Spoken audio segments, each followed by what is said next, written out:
विश्वास की दीवार और सच का सूरज सन्नाटा राधिया के घर के कोने कोने में फैल चुका था, लेकिन उसकी आंखों में नींद का एक कतरा भी नहीं था। पिछले कुछ दिनों से निहारिका का बदला हुआ व्यवहार उसे खटक रहा था। कभी आधी रात को छिपकर फोन पर बातें करना, तो कभी दादी के कमरे में दबे पांव बिना वजह जाना। राधिया का मन चीख चीख कर कह रहा था कि कुछ तो गलत है।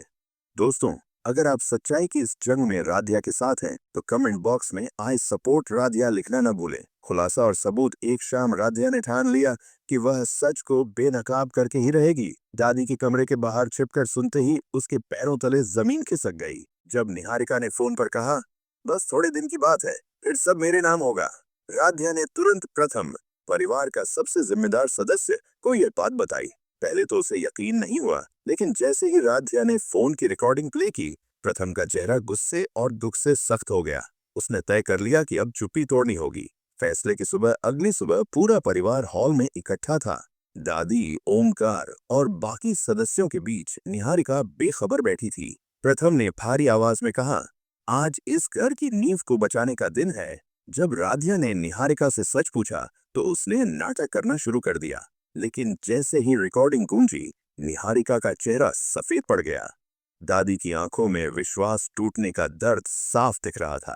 निहारिका ने इसे आवाज की नकल बताया, पर प्रथम अब और धोखा खाने को तैयार नहीं था। उसने पहले ही पुलिस को खबर कर दी थी। न्याय और नया सवेरा। जब पुलिस निहारिका को ले जाने लगी, तो उसने प्रथम से मिन्नतें की, पर प्रथम ने शांत स्वर में कहा, जब घर का विश्वास ही टूट जाए, तो खामोश रहना भी अपराध है। दादी ने नम आंखों से राधिया से माफी मांगी।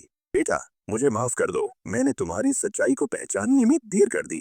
राधिया ने दादी का हाथ थामते हुए कहा कि गलती मानना ही सबसे बड़ी जीत है।